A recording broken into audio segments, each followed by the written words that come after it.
எல்லாம் வல்ல அல்லாஹுவின் திருநாமத்தால் ஆரம்பம் செய்கிறேன்.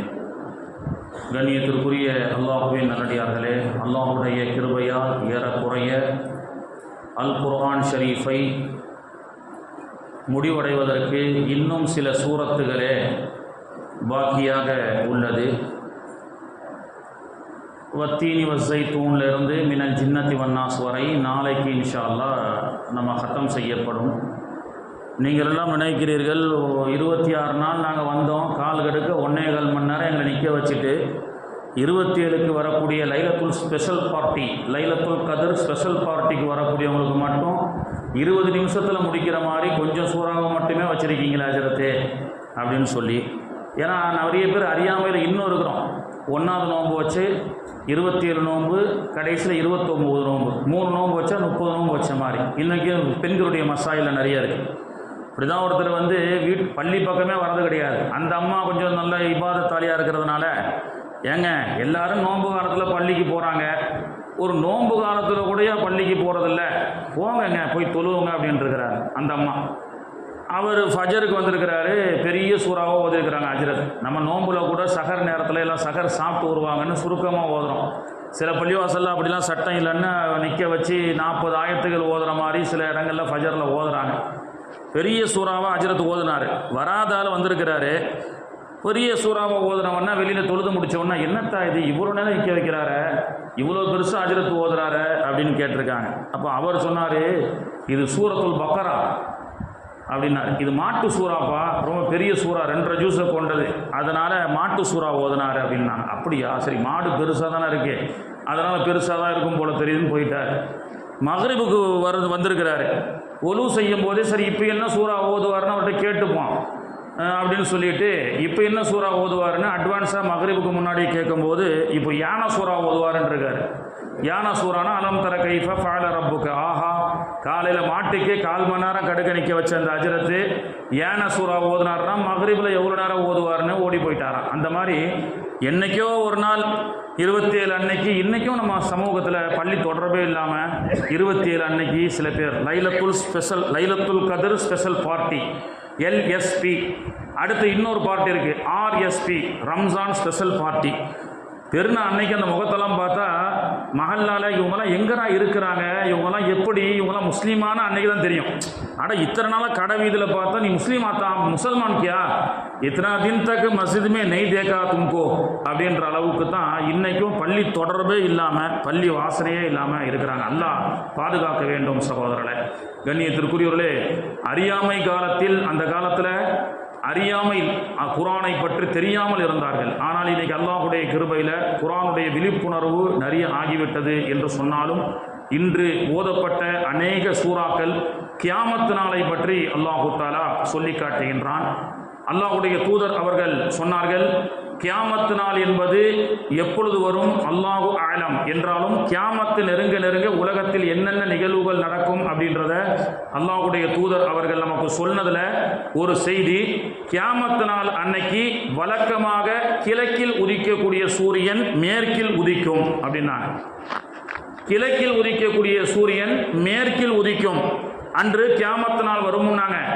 இன்னைக்கு அமெரிக்க விஞ்ஞானிகள் ஆய்வு செஞ்சு கண்டுபிடிச்சிட்டாங்க, 2068 அது வருவதற்குண்டான வாய்ப்புகள் உள்ளது. 2068 இன்னைக்கு இருக்கக்கூடிய அந்த ஆராய்ச்சியாளர்கள், சூரியன் சந்திரனை பற்றிய பிளாட்டினம் பற்றிய ஆராய்ச்சியாளர்கள் என்ன சொல்றாங்கன்னா, நபிகள் நாயகம் 1400 வருஷத்துக்கு முன்னாடி என்ன செஞ்சிருக்கிறாரு, கிழக்கில் உதிக்கக்கூடிய சூரியன் மேற்கில் உதிக்கும், அப்படி உதித்தால் அன்றைய தினம் உலகம் அழியும் அப்படின்னு சொல்லியிருக்கிறாரு.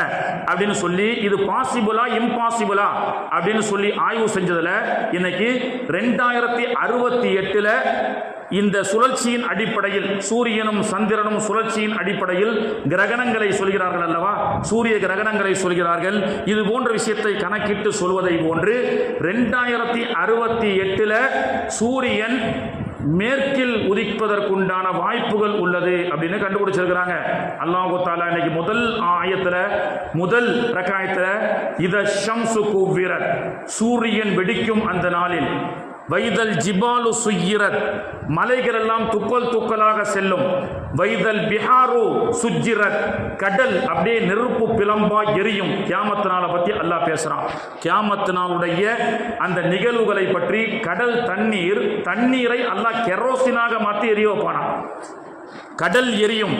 வானத்தில் இருக்கக்கூடிய நட்சத்திரங்கள் எல்லாம் வைதன் நுஜூமுன் கதரத், எல்லாம் எரிமலையாக வெடிக்கும் அப்படின்னு அல்லாஹு தஆலா இப்படியாக இன்னைக்கு ஓதப்பட்ட ஆயத்தில் கியாமத் நாளை பற்றி சொல்லி வருகின்றான். கண்ணியத்திற்குரியவர்களே, அதிலே வியாபாரிகளுக்கென்றே ஒரு செய்தியை அல்லாஹ் சொல்கின்றான். வைலுல் லில் முத்தஃபிஃபீன், அளவில் எடையில் மோசடி செய்பவர்களுக்கு வயல் என்ற நரகம்தான் உண்டு அப்படின்றான். வியாபாரிகள் எடை போட்டு வியாபாரம் செய்யக்கூடிய அந்த தரத்தை பற்றி அல்லாஹு தஆலா சொல்லி காட்டுகின்றான். வயலுல்லில் முத்தஃபிஃபீன், எடையில் அநியாயம் செய்து வியாபாரம் செய்யக்கூடியவர்களுக்கு வயல் என்ற நரகம், அவர்களுக்கு கேடுதான் விளையும். அல்லதீன இதக்தாலு அலன்னாசி யஸ்தௌஃபூன், தான் வாங்கும் பொழுது வியாபாரம் செய்யும் பொழுது சரியான எடையின் அளவுக்கு வாங்க வேண்டும் என்று நினைக்கின்றார்களே, இன்னொருத்தருக்கு வியாபாரம் செய்யும் பொழுது அதிலே அநியாயம் செய்ய வேண்டும் என்று நினைக்கின்றார்களே என்று அல்லாஹு தஆலா வியாபாரம் சம்பந்தப்பட்ட விஷயத்தை அல்லாஹ் சொல்லிக் கொடுக்கின்றான். கண்ணியத்திற்குரியவர்களே, ஆதிபிதா ஆதம் அலைஹிஸ்ஸலாமிலிருந்து சுலைமான் நபி காலம் வரை பெரும்பாலும் விவசாயங்கள் தான் முதல் மனிதனுடைய முதல் பிசினஸாக, முதல் தொழிலாக இருந்தது. அதுக்கு பிறகுதான் எல்லா வியாபாரங்களும் உற்பத்தியானது. நமக்கெல்லாம் தெரியும், பண்டமாற்ற முறைகள் தான். என்னைக்கு ஆங்கிலேயன் கரன்சியை கண்டுபிடிச்சானோ அதிலிருந்து தான் மனிதனுக்கு மனிதன் போட்டி போட்டு ஒருவன் இன்னொருத்தரை ஏமாற்ற வேண்டும் என்ற ஒரு சிந்தனையே வந்தது. விவசாயம் என்று கொஞ்சம் கொஞ்சமாக அழிக்கப்படும். அல்லாஹுடைய தூதர் அவர்களும் சொன்னார்கள். ஒரு விஷயத்தை பற்றி ரசூலுல்லாஹ் பேசுகிறாங்க. நாம் அந்த செய்தியை கியாமத்து நாளுக்கு முன்னாடி ரசூலுல்லாஹ் சொல்கிறாங்க, கட்டுக்கட்டாக பணம் வைத்திருப்பான். அல்லாஹ்வுடைய தூதருடைய வாக்கு, சத்திய வாக்கு, 1400 வருஷத்துக்கு முன்னாடி சொல்கிறாங்க.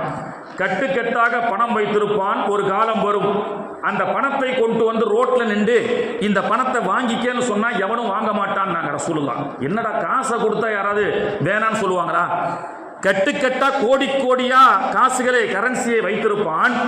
ரோட்ல ஏன்பா என்னுடைய கரன்சியை வாங்கிக்கன்னு, அட போயா வேலையை பார்த்துட்டு சொல்லுவானா. அந்த மாதிரி ஒரு காலத்தை பார்த்துருக்க மாட்டா? ஞாபகம் இருக்கா? என்னத்தா? கொரோனா காலம். கொரோனா காலம் கிடையாது. ஆஜ் ராத் மே, செப்டம்பர் எத்தனாம் தேதி சொன்னாரு, एक ही रात में 500,000 கபூல் நெய் ஹோத்தா ஹே அப்படின்ட்டாரு. இன்னைக்கு என்கிட்ட பழைய 2000 ரூபா நோட்டு, பழைய 1000 ரூபா நோட்டு கெட்டா வச்சிருக்கேன், கொண்டு போய் கொடுங்களேன். யாரா வாங்குவாங்களா?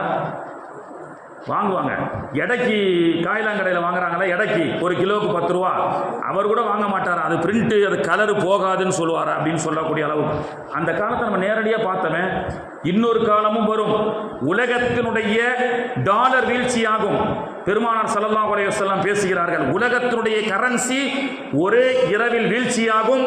மனிதர்கள் அந்த கரன்சியை தூக்கி வீசுவார்கள். பணத்துக்கு மதிப்பு இருக்காது. உணவு பஞ்சம் வரும். கியாமத்துடைய விஷயத்தை பற்றி அல்லாஹ்வுடைய தூதர் அவர்கள் பேசுகிறார்கள். தமீமுத்தார் ரலியல்லாஹு அன்ஹு, கியாமத்து நாள் எப்பொழுது வரும், அதனுடைய அடையாளம் என்ன, எந்த வருஷம் தஜ்ஜால் வருவான், ஈசா அலைஹிஸ்ஸலாம் எப்போ வரப்போறாங்க அப்படின்னு ஹதீஸினுடைய ஆய்வின் அடிப்படையில் ஒரு ஜும்மாவில் நம்ம ஜும்மாவில் பேசுகிறோம். அது அந்த லிஸ்ட் என்கிட்ட இருக்கு. இப்போ நான் சொல்கிறேன், எப்போ தஜ்ஜால் வரப்போறாரு, ஈசா அலைஹிஸ்ஸலாம் எப்போ வருவாங்க, ஈசா அலைஹிஸ்ஸலாம் எப்போ வஃபாத் ஆகுறாங்கன்னு சொல்லி. ரசூலுல்லாஹ் எக்ஸாக்டாக வருஷத்தை சொல்லாட்டாலும் சில விஷயத்தை, சில அடையாளங்கள் உலகத்தில் இப்படி இப்படிலாம் நடக்க போகுது என்ன அப்படின்னு ரசூல் ஸல்லல்லாஹு அலைஹி வஸல்லம் அவர்கள் சொன்னார்கள். சவுதியிலே தஜ்ஜாலுக்காக பேலஸ் கட்டப்படும். சவுதியில் இருக்கக்கூடிய ஒரு மலை, உஹதுக்கு பக்கத்தில் இருக்கக்கூடிய ஒரு மலையிலே தஜ்ஜால் வருவான். அந்த மலையை பற்றி அல்லாஹ்வுடைய தூதர் அவர்கள் பேசினார்கள். நான் கூட இதில் பயான்ல தராவியில் சொன்ன அந்த மலையினுடைய பெயர் எனக்கு ஞாபகத்துக்கு வரல. உஹதுக்கு பக்கத்தில் தஜ்ஜாலுடைய ஒரு மலை இருக்கிறது. அல்லாஹ்வுடைய தூதர் சொன்னாங்க, கியாமத்துக்கு சமீபமாக மதீனாவுக்குள்ள தஜ்ஜாலால வர முடியாது, ஆனா அந்த மலையில வருவான் அப்படின்னாங்க ரசூல் ஸல்லல்லாஹு அலைஹி வஸல்லம். அந்த மலையில போனீங்கன்னா த பேலஸ் ஆஃப் தஜ்ஜால்னு இன்னைக்கு சவுதிக்காரன் கட்டி வச்சிருக்கிறான். ரியாதுல ஷைத்தானுடைய 2 கொம்பு முளைக்கும்னு சொன்னாங்க. 2 கொம்பு முளைச்ச மாதிரி என்ன செய்யப்பட்டிருக்கு, பில்டிங் கட்டப்பட்டிருக்கிறது. தங்கம் வெளிப்படும். உலகத்தில் நீர்நிலைகளில் பூமிகளில் தங்கம் வெளிப்படும். அந்த தங்கத்துக்காக அடித்துக் கொண்டிருப்பார்கள். இன்னொரு பிரதேசத்தை பற்றி துருக்கி தேசத்திலே ஒரு தங்கம் வெளிப்படும். அந்த தங்கத்திற்காக 3 இளவரசர்கள் சண்டை போட்டுக் கொள்வார்கள். அதற்காக ஒரு போர் வரும்னு சொன்னாங்க. சல்மானுக்கு 3 ஆண் பிள்ளைகள். அல்லாஹ்வுடைய தூதருடைய வாக்கு வந்துட்டே இருக்கு. அடுத்து இதெல்லாம் சந்திக்க போறோம். அப்போ தமீமுத்தார் ரலியல்லாஹு அன்ஹு அவர்கள் என்ற ஒரு சஹாபி, இன்டர்நேஷனல் பிசினஸ் மேன், பல நாடுகளுக்கு சென்று வியாபாரம் செய்யக்கூடிய ஒரு நபித்தோழர் தான் தமீமுத்தார் ரலியல்லாஹு அன்ஹு என்ற ஒரு நபித்தோழர். நல்ல தூக்கம் வருதுன்னு நினைக்கிறேன் இல்லையா? தமீமுத்தார் ரலியல்லாஹு அன்ஹு அவங்க என்ன செய்யறாங்க? ஈராக் பகுதியில் இருக்கக்கூடிய ஒரு கடலிலே அவர்கள் கப்பலிலே பயணம் செய்கிறார்கள். இது முஸ்லீம் ஷெரீஃபில் பதிவு செய்யப்பட்ட ஹதீஸ். தமீமுத்தார் சொல்றாங்க, 15 நபர்களை கொண்ட ஒரு குழு நாங்கள் கடல் மார்க்கமாக கப்பலிலே பயணம் செய்யும் பொழுது பெரிய சூறாவளி ஒன்று அடித்தது. அதனால் எங்களுக்கு கரை ஒதுங்க முடியாமல் 15 நாட்களாக கப்பலிலேயே தத்தளித்தோம். முஸ்லீம் ஷெரீஃபில் பதிவு செய்யப்பட்ட ஆராதனபூர்வமான ஹதீஸ். அல்லாஹ்வுடைய தூதரிடத்தில் இந்த செய்தியை சொல்றாங்க. அப்போ ஒரு தீவை நாங்கள் ஒரு மக்ரிபுடைய நேரம் இருக்கும், தீவை நோக்கி நாங்கள் என்ன செய்கிறோம்? கரையை கடந்தோம். எப்பா நம்ம கரையை விட்டு நம்ம தண்ணியில் பாதிக்கப்படாமல் நமக்கு ஒரு தீவு கிடச்சிச்சேன்னு சொல்லி நாங்கள் ஒதுங்கினோம். அந்த தீவு ஆள் நடமாட்டம் இல்லாமல் இருசூழ் இருந்தது. மக்ரிபுடைய நேரம் அது. நாங்கள் செல்லும் பொழுது ஒரு விசித்திர பிராணியை பார்த்தோம். அந்த பிராணி உடல் முழுக்க முடியாக இருந்தது. அதனுடைய கண்கள் எங்கே என்றோ, அதனுடைய உருவம், அதனுடைய பின் துவாரம், இப்படியே சொல்றாங்க, பின் துவாரம் இருக்கக்கூடிய இடத்தை கூட எங்களால் பார்க்க முடியவில்லை. முழுவதுமாக முடி. அது எங்களோடு பேசியது. அந்த மிருகம் எங்களோடு பேசியது. கியாமத்துக்கு சமீபமாக சில மிருகங்கள் பேசும்னு ரசூலுல்லாஹ் சொன்னாங்க. அப்பொழுது அந்த மிருகம், நீங்கள் எங்கிருந்து வருகிறீர்கள்? நாங்கள் அரபு தேசத்திலிருந்து வருகிறோம், வாருங்கள், எங்களுடைய ஒரு தலைவரை உங்களுக்கு நான் அறிமுகப்படுத்துகிறேன் என்று சொல்லி அந்த மிருகம் எங்களை அழைத்து சென்றது. நாங்கள் அந்த மிருகத்தை பின்தொடர்ந்தோம். அங்கே கைகளும் கால்களும் பிரம்மாண்டமான சங்கிலியால் கட்டப்பட்ட ஒருவனை நாங்கள் பார்த்தோம். அவன் எங்களிடத்திலே, நீங்கள் எங்கிருந்து வருகிறீர்கள் அப்படி என்று கேட்டான். நாங்கள் அரபு தேசத்திலிருந்து வருகிறோம் என்று சொன்னோம். அரபு தேசத்திலே நபிகள் நாயகம் என்ற ஒரு தீர்க்கதரிசி பிறந்து விட்டாரா? ஆம், பிறந்து விட்டார். அவர் நபி என்று அறிவித்து விட்டாரா? அறிவித்து விட்டார். ஊர் முழுக்க எல்லா மக்களும் செழிப்பாக வாழ்கிறார்களா? வாழ்ந்து கொண்டிருக்கின்றார்கள். விவசாயம் செழித்து விட்டதா? ஆம், செழித்து விட்டது. விரைவில் விவசாயம் அளிக்கப்படும். விரைவில் மக்களுக்கு பஞ்சம் ஏற்படும். விரைவில் உணவுக்கு மக்கள் கஷ்டப்பட உள்ளார்கள் அப்படின்னு சொல்லி இந்த உரையாடல் முடிந்ததோட தமீமுத்தார் ரலியல்லாஹு அன்ஹு அவர்கள் அல்லாஹ்வுடைய தூதரை பார்ப்பதற்கு மதீனாவுக்கு வந்து இந்த செய்தியை சொல்கிறார்கள். அல்லாஹ்வுடைய தூதர் சொன்னார்கள் சஹாபாக்கள் இடத்துல, தமீமுத்தார் பார்த்து வந்தது யார் தெரியுமா? அவன்தான் தஜ்ஜால் அப்படின்னு அல்லாஹ்வுடைய தூதர் அவர்கள் சொன்னார்கள். தஜ்ஜால் வருவதற்கு முன்பு உலகத்திலே பஞ்சகாலம் ஏற்படும். அவனிடத்திலே ரொட்டிகள் இருக்கும். 40 நாள் இருப்பான் தஜ்ஜால் இந்த உலகத்துல. அவனிடத்துல ரொட்டி இருக்கும். ஒரு ரொட்டி 10 லட்சம் ரூபா. நீங்க நம்ப மாட்டீங்களா? இதை இந்தோனேஷியாவுக்கு போயிட்டு வந்திருக்காரு நம்ம நண்பர். இந்தோனேஷியா போயிட்டு வந்தாரு. ஒரு டீ எவ்வளோத்தா? 25,000 ரூபா. இந்தோனேஷியாவில் 1 கிலோ தக்காளி காசுக்கு வேல்யூபிள் கிடையாது. அங்கெல்லாம் மார்க்கெட்டுக்கு போறதா இருந்தால் 5 லட்சம் 10 லட்சம் கொண்டு போகணும். அந்த மாதிரி இந்தியாவும் வரப்போகுது இன்னும் கொஞ்ச நாள்ல. 5 லட்சம் 10 லட்சம் இந்த மாதிரி கரன்சியினுடைய வேல்யூபிள் கொஞ்சம் கொஞ்சமாக குறையும். டாலரை மட்டுமே உலகத்தில் என்ன செய்வாங்க? மதிப்புள்ளதாக வைத்திருப்பார்கள். அதுவும் சில காலத்திலே கொஞ்சம் கொஞ்சமாக குன்றும். அப்போ உணவு பஞ்சம் ஏற்பட்டு மக்கள் பசி பட்டினியோடு வாழ்ந்து கொண்டிருக்கும் பொழுதுதான் தஜ்ஜால் வருவான் என்று அல்லாஹ்வுடைய தூதர் அவர்கள் சொன்னார்கள். உலகத்தில் கரன்சி ஏமாற்றம். உலகத்தில் விவசாயங்கள் இருக்கும் வரை மக்கள் செழிப்பாக இருந்தார்கள். விவசாயம் என்பது இந்த தேசத்தினுடைய முதுகெலும்பு அப்படின்னு சொல்லுவாங்க. ஒரு ஊர்ல, ஒரு கிராமத்தில் எல்லா மக்களும் விவசாயம் செஞ்சு நல்ல சந்தோஷமா ஆரோக்கியமா சாப்பிட்டு கொண்டு அவங்களுக்கு வந்த உஜீவனத்தை கொண்டு வாழ்ந்து கொண்டிருந்தார்கள். திடீர்னு அந்த ஊர்ல ஒரு பிரம்மாண்ட கம்பெனி ஒன்று ஆரம்பிப்பதற்காக ஒரு பெரிய கோடீஸ்வரர் வரார் அப்படின்னு ஊர் முழுக்க பேசப்பட்டது. ஒரு பெரிய கம்பெனி ஒன்று திறந்தாங்க. திறந்த உடனே அங்கே என்ன செய்யப்பட்டது, இந்த ஊர்ல மக்களுக்கு ஒரு அறிவிப்பு, விவசாயிகளுக்கு என்னன்னா, எல்லாரும் பாம்பை பிடிச்சி கொண்டு வந்து கொடுத்தா ஒரு பாம்புக்கு எவ்வளோத்தா 1000 ரூபாய் அப்படின்னு சொல்லி முதல்ல அந்த விவசாயம் செய்து கொண்டிருந்த அந்த நிம்மதியான மக்களுடைய அந்த ஊர்ல சென்று ஒரு பாம்புக்கு 1000 ரூபாய் கொடுக்கப்படும் போட்டாங்க. எல்லாருக்கும் ரொம்ப சந்தோஷம். கஷ்டப்பட்டு அறுவடை வாங்கி மழை பெய்தா வெளி பெய்தா வெயில் அடிக்குதா இப்படி எல்லாம் கஷ்டப்படுறத விட நல்ல எஜமான் ஒரு பாம்பை கொண்டு போனா 1000 ரூபாய் தராருன்னு சொல்லி பாம்பை எல்லாம் பிடிச்சிட்டு கொண்டு போய் 5 பாம்புக்கு 5000, 10 பாம்புக்கு 10,000 வாங்கிட்டு இருந்தாங்க. 2வது வாரத்தில் அடுத்து இன்னொரு ஜாக்பாட். இந்த வாரத்தில் இருந்து ஒரு பாம்புக்கு 2000 ரூபாய் கொடுக்கப்படும் அப்படின்னா எல்லாரும் கை நீ காடு மேடு எல்லாம் எங்கெங்க இருக்கோ பாம்பை எல்லாம் பிடிச்சிட்டு வந்து ஒரு பாம்புக்கு 2000 ரூபான்னு சொல்லி கொடுத்தான். 3வது வாரம் 5000 ரூபாய் ஒரு பாம்புக்கு நான் தருகிறேன் என்று சொன்ன உடனே மக்கள் எல்லாம் போட்டு பாம்புக்கே ரொம்ப டிமாண்ட் ஆயிடுச்சு. இப்ப எல்லாம் ஆயிரக்கணக்கான பாம்பை எடுத்துட்டு வந்து அந்த சொற்ப காசை கொடுத்துட்டு அவன் வந்து எல்லாத்தையும் ஸ்டாக் பண்ணிட்டான். அடுத்து 10 நாள் சைலண்ட் ஆச்சு. 10வது நாள் ஒரு ஜாக்பாட் அடிக்கிறான் பாருங்க. ஒரு பாம்பை கொண்டு வந்தா 25,000 ரூபான்னா, ஒரு பாம்பை கொண்டு வந்தா 25,000 ரூபாய். மக்கள் எங்கெங்கே தேடுறாங்க, இருக்கிற பாம்பெல்லாம் 1000க்கு 2000 வித்தாச்ச அப்படின்னு சொல்லி பாம்பே டிமாண்டா இருக்கு. ஓனர் ஊருக்கு போயிட்டான், மேலாளர் வெளியில் வந்தான். என்னென்ன பாம்பே கிடைக்க மாட்டேங்குது, 25,000 ரூபாய் அண்ணன் கொடுக்குறான்றாரு, பாம்பே டிமாண்டா இருக்கு, நீ ஒன்றும் கவலைப்படாத, ஓனர் ஊருக்கு போயிட்டாரு, ஸ்டாக்ல உள்ள பாம்பு எல்லாம் என்கிட்ட தான் இருக்கு, நீ வேணா என்கிட்ட உனக்கு 25,000 ரூபாய்க்கு பாம்பு தரேன்னார்ல, எனக்கு ஒரு 10,000 ரூபாய் கொடு, உனக்கு பாம்பெல்லாம் கொடுத்துட்றேன்ட்டான். அந்த 10,000 ரூபாவை எல்லாம் வீட்டில் இருக்கக்கூடிய எல்லா நகை நட்டு காசெல்லாம் விற்று 10,000 ரூபாய்க்கு வாங்கின பாம்பை ஓனர் வந்த உடனே அதை 25,000 கிடைக்க போதுன்னு சொல்லி எல்லா காசையும் கொண்டு வந்து கொடுத்தான். அந்த ஸ்டாக்ல இருக்க பாம்பெல்லாம் காலி பண்ணிட்டு அவன் நைட்டோட நைட்டா ஓனர் எல்லாம் போயிட்டான். இதுதான் பிசினஸ் ட்ரிக். கார்பரேட்னுடைய கிரிமினல் தரம் அப்படின்னு சொல்லுவாங்களா இல்லையா, கார்பரேட் மாஃபியா. இன்னைக்கு உலகத்தில் அது என்னப்பா ஏதோ பிசினஸ் கம்ப்யூட்டர்லாம் பண்றாங்களே, அதாவது ஷேர் மார்க்கெட். இன்னைக்கு யூதன் அவன் நிர்ணயிக்கப்பட்ட விலையை இன்னைக்கு உலகத்தில் தங்கத்தையும் வெள்ளியையும் விவசாய பொருட்களையும் அவன் இன்னைக்கு ஒரு விலையை நிர்ணயித்து அப்பாவி மக்களை சுருட்டி கொண்டிருக்கின்றான். இந்த கார்ப்பரேட் கிரிமினல்ஸ் என்பவர்கள் இன்னைக்கு உலகத்திலே தோன்றிவிட்டால் தஜ்ஜாலுடைய வருகை வந்துவிடும் என்று அல்லாஹ்வுடைய தூதர் அவர்களும் குர்ஆனும் இந்த கார்ப்பரேட் கிரிமினல் உட்பட எல்லாத்தையும் நமக்கு சொல்லிக் கொடுக்குறாங்க.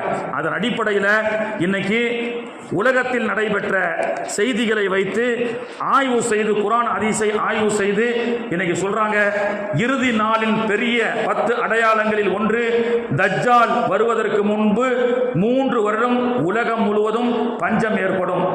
இப்போ எந்த வருஷம் ஆச்சுன்னு கேட்குறீங்களா? 2036 இருந்து 2039 வரைக்கும் 3 வருடங்கள். இந்த ஆய்வு என்பது உலகத்தில் இருக்கக்கூடிய உலமாக்கள் குர்ஆனையும் ஹதீஸையும் ஆய்வு செய்து மஹ்தி அலைஹிஸ்ஸலாம் பிறந்து விட்டார்களா, ஈசா அலைஹிஸ்ஸலாம் எப்பொழுது வருவார்கள், இதுவரை உலகத்தில் நடைபெற்ற செய்தி என்ன அப்படின்றத ஆய்வு செஞ்சு என்ன சொல்றாங்க, பஞ்சகாலம் 1400 ஹிஜ்ரி கணக்கு 2036 இருந்து 2039 வரைக்கும் உலகம் முழுக்க பஞ்சம் ஏற்படும். அப்பொழுதுதான் தஜ்ஜால் வருவான். 2039 தஜ்ஜால் வருவான். 2039 அல்லது 40. எப்படி இதெல்லாம் நீங்க எக்ஸாக்டா சொல்றீங்கன்னு கேட்டா இது எக்ஸாக்ட் கணக்கு கிடையாது. அதாவது இது ஒரு கணிப்பு. 2040 தஜ்ஜால் வருவான். ஈசா நபி அவர்கள் 2039 இருந்து 2040க்குள்ள சிரியாவிலே டமஸ்கஸிலே இந்த உலகத்தில் வருவார்கள். அவர்கள் ஆட்சி செய்து 2079 அன்று ஈசா அலைஹிஸ்ஸலாம் வஃபாத் ஆகி மதீனாவிலே அடக்கம் செய்யப்படுவார்கள் என்ற செய்தி உட்பட இன்று நடக்கக்கூடிய ஏறக்குறைய கியாமத்தை நாம் நெருங்கிவிட்டோம். அல்லாஹ் நமக்கு நிறைய அமல் செய்யக்கூடிய தௌஃபீக்கை அல்லாஹ் தஆலா தருவானாக.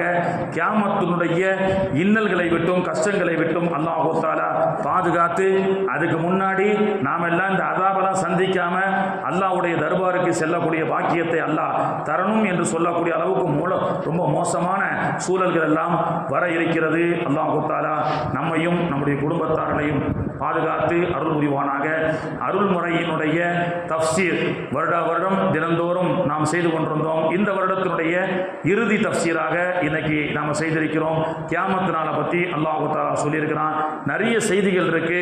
குர்ஆனை பார்த்து ஓத தெரியாதவர்கள் முடிந்தவரை குர்ஆன் ஓதுறதுக்கு வயசு என்பது கிடையாது. எந்த வயசுல வேணுமானாலும் ஓதலாம். அப்போ குர்ஆனை பார்த்து ஓதுவதற்கு நீங்கள் முயற்சி செய்ய வேண்டும். அருள்முறையினுடைய விளக்கங்களை தெரிந்து கொள்ள வேண்டும். அது மட்டுமல்லாம நம்ம இங்க சொன்னோம், யாசீன் ஓதும் போதெல்லாம் சொன்னோம், பிள்ளைகளுக்கு யாசீனை வாக்கியாவை மனப்பாடம் செய்ய வைங்க. அந்த முயற்சியில் அல்லாஹ்வுடைய கிருபையில் நம்ம தஞ்சாவூர் ஆற்றங்கரை ஜும்மா பள்ளிவாசல்ல 3 வருடங்களாக கோடை கால வகுப்பு என்றும் குர்ஆன் மனப்பாட ஹிஃப்து பிரிவு என்று சுமார் 65 100 பிள்ளைங்க வரைக்கும் இந்த தஞ்சாவூரை சார்ந்த நம்ம சிட்டியில் இருக்கக்கூடிய பிள்ளைகள் எல்லாம் அந்த மதரசாவிலே பயன்பெற்று யாசீனை மனப்பாடம் செய்திருக்கிறார்கள், வாக்கியா மனப்பாடம் செய்திருக்கிறார்கள், அர் ரஹ்மான் மனப்பாடம் செய்திருக்கிறார்கள். அதே போன்று ஒரு வாய்ப்பு இன்ஷா அல்லாஹ் ஜமாத்துல முடிவு செய்து இந்த ஆண்டும் ஹாஜியார் செக்ரட்டரி உட்கார்ந்திருக்கிறாங்க, இந்த ஆண்டும் இன்ஷா அல்லாஹ் மதரசா நடத்தப்பட்டால் அதில் நீங்க பயன்படுத்தி உங்களுடைய பிள்ளைகளை அனுப்பி இன்ஷா அல்லாஹ் அது முறையா மஷூரா செஞ்சுட்டு சொல்லுவாங்க. அதில் நீங்க இன்ஷா அல்லாஹ் பிள்ளைகளை திரளாக கலந்து கொள்ள வைக்க, குர்ஆனுடைய தொடர்போடு இருங்க, பள்ளிவாசலுடைய தொடர்போடு இருங்க. அல்லாஹ் தஆலா தௌஃபீக் செய்வானாக. பிஸ்மில்லாஹிர் ரஹ்மானிர் ரஹீம். நவைது ஸௌம கதின் அன் அதாயி ஃபர்தி ரமலான ஹாதிஹி ஸனதி லில்லாஹி தஆலா.